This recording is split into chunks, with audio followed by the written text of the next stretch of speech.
Parashat Vayera, summary.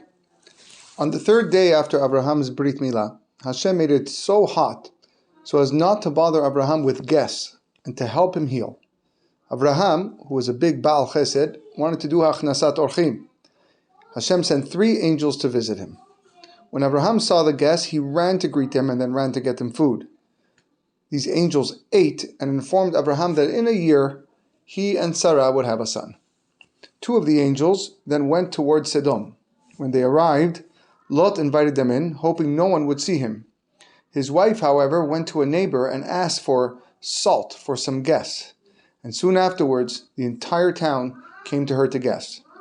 The angels caused the people to become blind, and after much effort, they were finally able to get Lot, his wife, and 2 of their daughters to flee Sodom. As Sodom and its neighboring cities were being destroyed, Lot's wife turned around to see what was happening to her family in Sodom, and was transformed into a pillar of salt. This was midah keneged midah for her complaining to her neighbor when she asked for salt for her guests. Lot, with his 2 daughters, left Tzoar, which was in the area near Sodom that was destroyed, and lived in a cave. While living there, each daughter had a child with him. The older daughter named her son Moav, and the younger daughter named her son Ben Ami. These were the fathers of the nations of Ammon and Moab. After the destruction of Sodom, Abraham moved to the land of Pelishtim. Once again, Sarah was taken by someone who wanted to marry her. This time it was the Plishti king Avimelech. Avimelech and his household were struck with a plague. He freed Sarah, gave Sarah and Abraham money and presents, and invited them to live anywhere in their land. On the 15th of Nisan, the day which was to become the first day of Pesach, Sarah gave birth to a boy, Yitzchak. Abraham was now 100 years old, and Sarah was 90. When Ishmael was 15 years old, he started behaving badly in the open and publicly. Sarah demanded that Abraham send Hagar and Ishmael away. Hashem came and told Abraham to listen to Sarah. This was one of the 10 tests of Abraham Avinu. After they were sent away, Hagar began thinking about idol worship again. The blessing of the never-ending water that was promised to her stopped. Ishmael, who was sick, prayed to Hashem to help him. Since at that moment Ishmael was righteous, a miracle happened and a well appeared for him.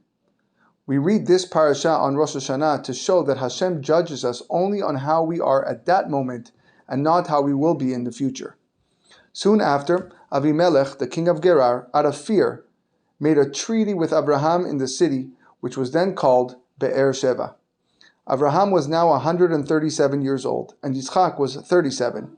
Abraham successfully passed 9 tests. Hashem appeared to him and told him of the final of the 10 tests, to bring Yitzchak up on the Mizbeach as a sacrifice. Abraham and Yitzchak, along with Eliezer and Ishmael, traveled for 3 days. Abraham and Yitzchak were given a sign on Har HaMoriah, in the future place of Yerushalayim and Bet HaMikdash. Abraham and Yitzchak then traveled up the mountain alone. As Abraham was about to slaughter Yitzchak, an angel called out to him, and told him to stop. Abraham wanted to bring the korban, and Hashem made a special ram appear, which Abraham then brought as a korban in place of his son Yitzchak. This test, this nisayon, is known as the Akedah, and in its merit stands for Klal Yisrael forever. Avraham Avinu saw with Ruach HaKodesh that in the future the Bet HaMikdash will be built on that mountain. He called the place Adonai Yira'eh, which means Hashem sees. Hashem said, Shem also gave a name to this place called Shalem, peace, and therefore it will be called Yerushalem, which combines the 2 names.